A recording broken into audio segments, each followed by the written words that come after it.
Okay, here's the adding and subtracting rational expressions. I've got the steps written out on the side there.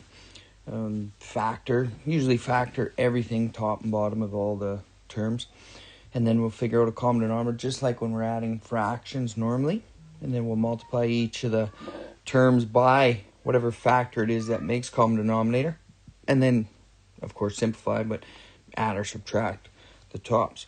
So I'm going to look at this just normal fraction question to kind of show you what I mean. So if I factored the bottom, and we would never do this because we know that the common denominator is 6, but just to show you, if I factored that bottom into a 3 times 2, and I ask myself, what's missing in this denominator right here? I hope you recognize that there's a 3 over on this side that's missing. So we do this without even thinking. We times top and bottom by a 3.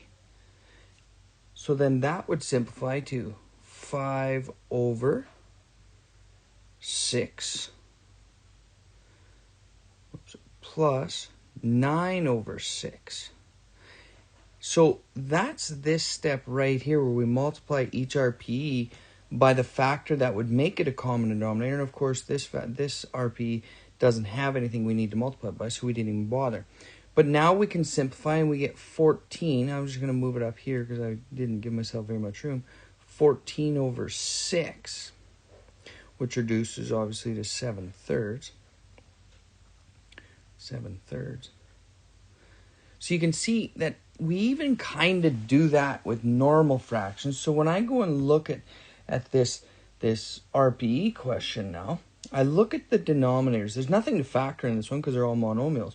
But I got to ask myself, what's missing in each denominator, right? Figure out the common denominator. So over on here, I'll go to red here. On this side, I can see there's an x missing. So I'd times top and bottom by an x. On this side, I see that it's a 2, not a 4, so I'd times top and bottom by a 2. So that would make our denominator, common denominator, 4x. And on the top, we'd have 10 plus 3x. There it is. That's how simple it is. So you're just basically factoring, finding the common denominator, doing old school fraction operations, and simplifying. If you could factor something and cancel at the end, you would, but in this case, there's nothing that happens. So I'm going to go to a little bit more complicated question, but those steps are super important, and I mean, we could go into more detail about them, but I don't think it's that important. So here's a perfect example where we got to factor something. So I'm going to factor the denominator here, x minus 2, x plus 2, because it's a difference of squares, minus 2 over x plus 2.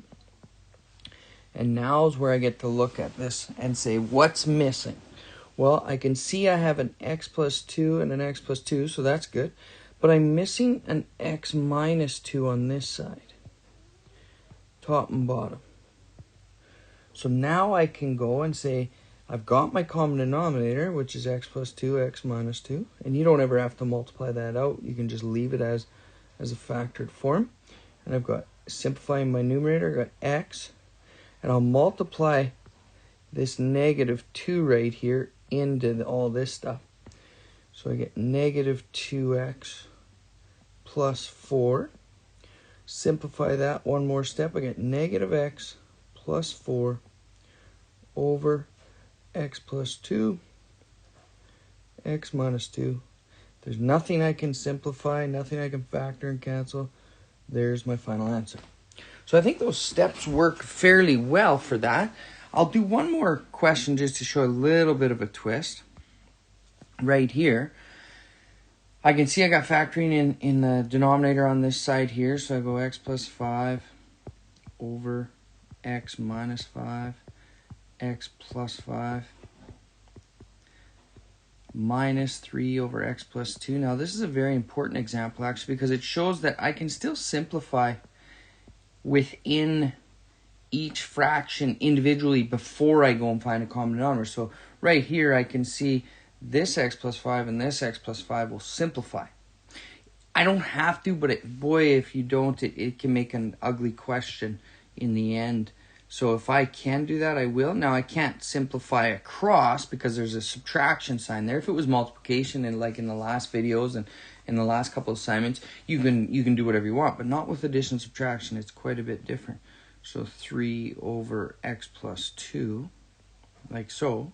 Now again, we go and we say, okay, obviously I'm missing an x plus 2 here. And I'm missing an x minus 5 here. Now, a lot of people think, oh, I'm only missing a 2 on this side, and I'm missing a 5 or negative 5 on this side because I've got an x. But remember, it's a binomial. And it's got to be exactly that binomial, right? So I'm timesing top and bottom by all that stuff. Now when I go and simplify, I'm multiplying 1 by x plus 2. I get x plus 2. I'm multiplying that negative 3 into the x plus 5. So I get negative 3x plus 15 over, again, our common denominator we figured out was x plus 2, x minus 5. And it doesn't matter what order you put that in. You can put x minus 5 first or x plus 2.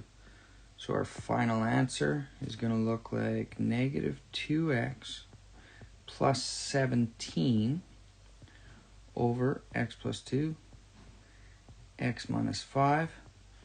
And these questions can get, a lot more where you can factor and cancel at the end and stuff like that. But this is the basic idea behind it, and that's kind of the expectation. And you'll use this in grade 12 when you do trig identities and things like that to help simplify big functions. Okay, so that's adding and subtracting rational expressions.